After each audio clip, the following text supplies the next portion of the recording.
संपूर्ण विश्वाला शांतीचा संदेश देणारे महाकारुणिक जगत भगवान गौतम बुद्ध, भारतीय घटनेशिल्पकार बोधिसत्व डॉक्टर बाबासाहेब आंबेडकर यांच्या विचारांना प्रतिमांना प्रथमतः अभिवादन करून आज या ठिकाणी ती बुद्धिस्ट सोसायटी असलेली अर्थात भारतीय बौद्ध महासभा, समता सैनिक दल, भिक्खू संघ, महिला सशक्तीकरण, ऑल इंडिया बुद्धिस्ट फोरम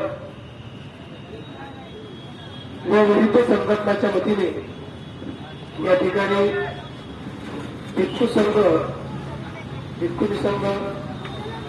धरणा आंदोलन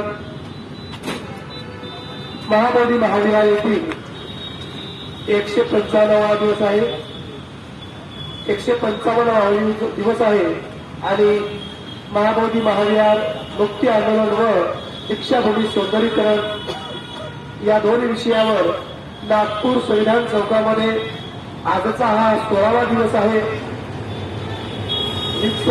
दैनंदिन आजची आंदोलनाची सुरुवात त्रिशरण सह पंचशील घेऊन या ठिकाणी सुरुवात झालेली आहे आणि आता लगेच